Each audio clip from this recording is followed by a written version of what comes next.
Nada. Oh. Si Dieu m'a mis un rêve dans ton cœur. Allô, coucou, bonjour, je m'appelle Diane Peter, leader de Femmes Chrétiennes en Entrepreneuriat, Mama Africa. Alors aujourd'hui, nous allons parler de la culture juive. Alors cette culture juive, qu'est-ce que nous voulons parler d'elle? Pourquoi la culture juive? Alors tout a commencé avec le patriarche Abraham. Abraham qui a entendu la voix de Dieu qui lui a dit de quitter le pays de son père et d'aller vers la terre que Dieu devait lui montrer. Voilà comment Abraham s'en va sur cette terre que Dieu l'a promis. Et beaucoup de choses se passent entre-temps. Alors il va arriver un moment donné où ils vont être déportés, ils vont être expulsés de leur terre. Et ça va arriver au 2e siècle après Jésus-Christ. Donc ils vont être chassés de leur terre pour aller dans la diaspora. Alors voilà où tout va commencer en fait avec le peuple juif. Mais avant d'arriver à ce niveau-là, on va regarder un peu l'histoire de Daniel.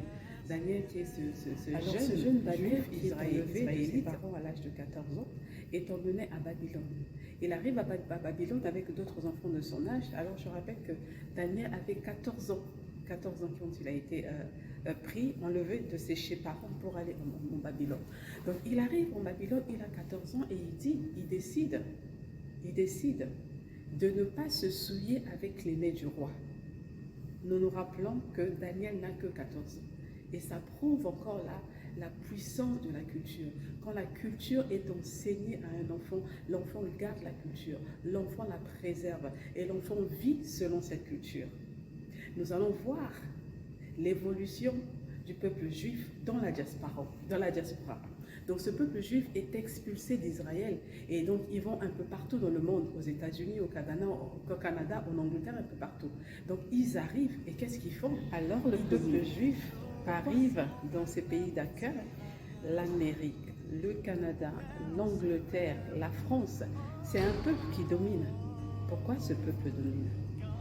Parlons-en maintenant. Alors ce peuple domine parce que, ils ont la Torah et les livres des prophètes. Ils vivent par rapport à cela. Ils ont une croyance par rapport à cette Torah, cette parole de Dieu qui leur a été donnée par le prophète, par Moïse. Alors ils gardent cela. Ça, c'est une des choses qui fait leur force. La deuxième des choses, c'est qu'ils vivent en communauté. Ils vivent en communauté, ils font des choses ensemble, ils font des business ensemble, ils supportent les business des autres. Ils n'achètent que chez les Juifs. Le Juif n'ira jamais acheter ailleurs que chez son parent, chez son frère juif. Nous voyons aussi la troisième des choses, parce qu'ils ont des obligations. Est-ce que vous savez que le Juif, vous savez le chapeau, l'espèce de couvre-chef, de couvre-tête que le Juif porte, qui s'appelle kippa. Alors ce couvre-chef qu'il porte est une obligation chez les Juifs d'en porter. Surtout les hommes, en fait, c'est pour montrer qu'ils ont été circoncis. C'est une obligation.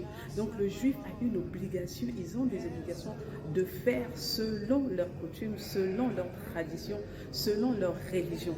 Et ce sont des choses qui font que les Juifs partout ils dominent, parce qu'ils sont ensemble, parce qu'ils ont une religion, parce qu'ils ont une langue. Parce qu'ils ont un vestimentaire aussi qu'ils respectent. Parce que vous allez voir une femme juive, dès que vous la voyez, vous savez que c'est une femme juive parce qu'elle ne s'habille pas comme tout le monde. Quelle est ta culture? Quelles sont tes croyances?